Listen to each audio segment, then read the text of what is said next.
Hi everyone, I am Ashita Reddy and I am pursuing doctorate in IT from University of Cumberlands.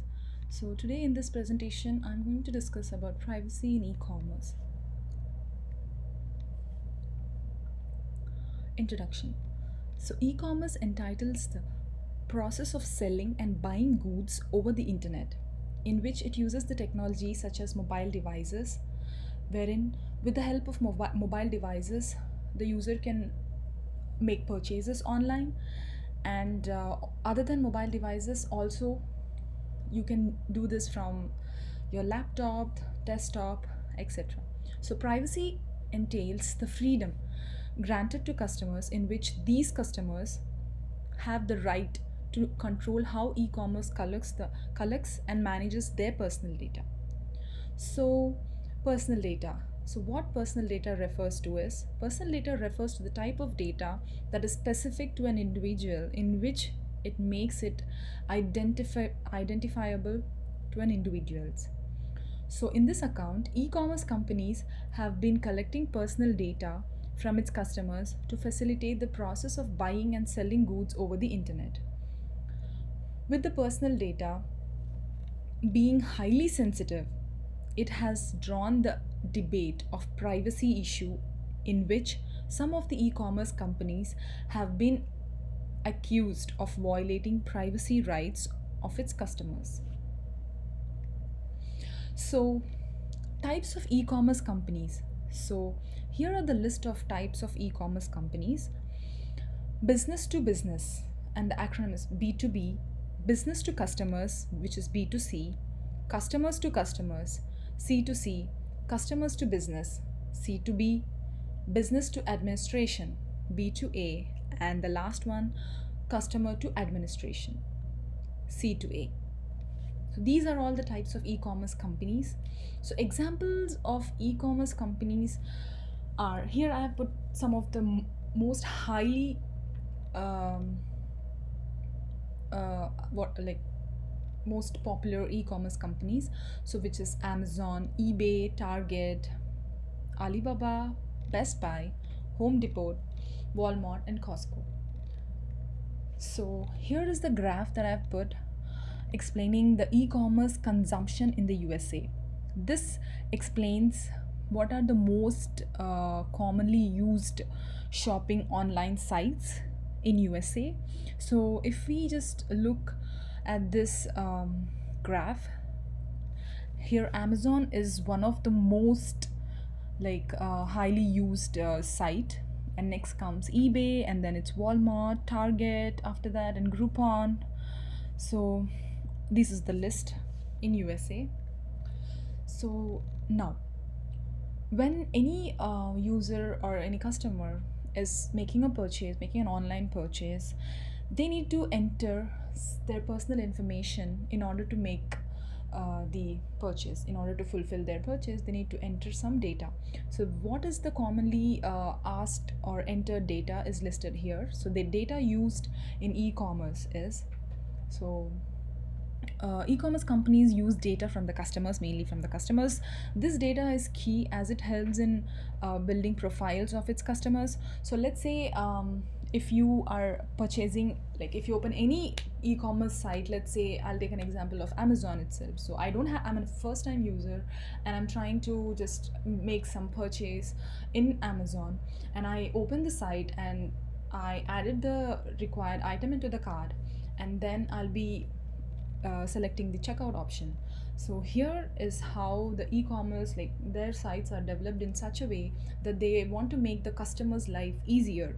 So like when a customer is making a checkout, they will be given a pop-up saying you want to sign in and then make a purchase, and there will sometimes also be this 10% or 15% or whatever the e-commerce site decides the first time users offer.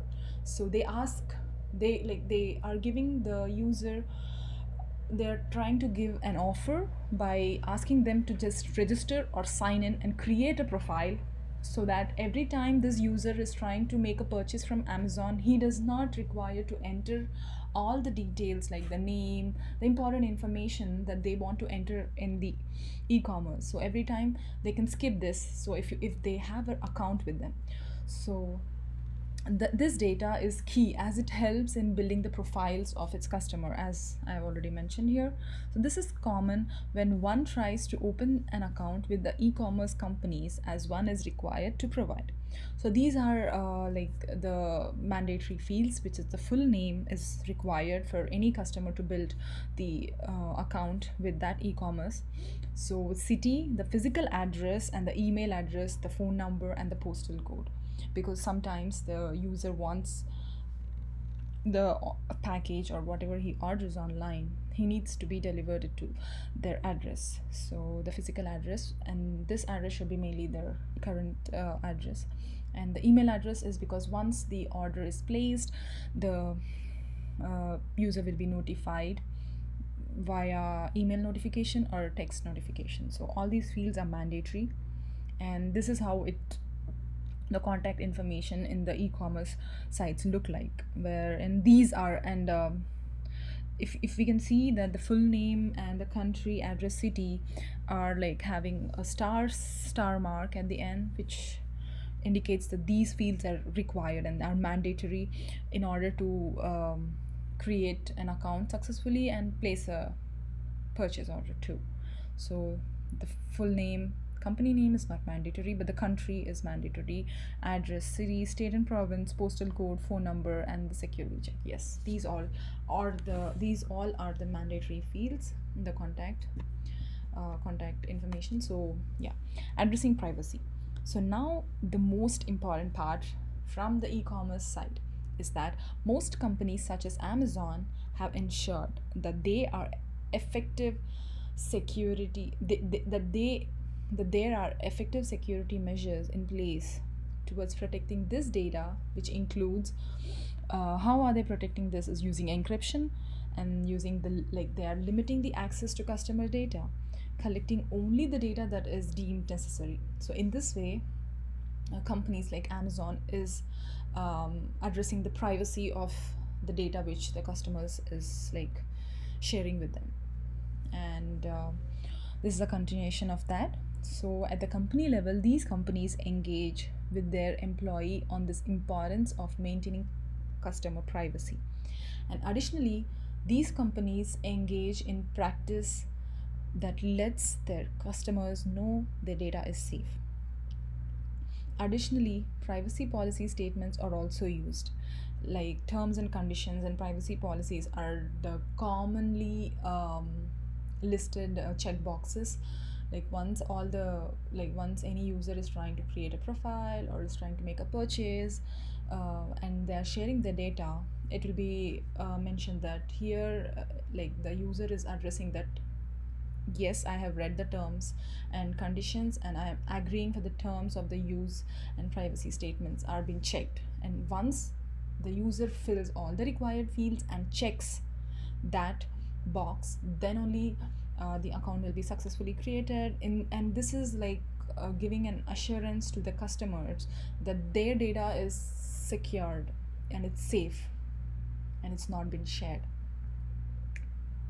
So, the conclusion here is within the realm of information governance, as much as data is key in driving the strategies, it is key to safeguard this data as well. E commerce is one of the main industries that collects and use data in running their businesses. Most of the data collected in this case by these institutions contains personal information which is highly sensitive. With this sensitivity of the data, there is the concept of privacy in which companies such as Amazon are not only encouraged to use this data but define effective measures within their policies to address privacy concerns. So, for the presentation and the content that I've included in the presentation, these are the references which I've collected. So these are the references, this is the citations for those. This helped me in understanding more about how privacy is maintained in e-commerce. And yeah, that's a short presentation on my topic, and thank you so much.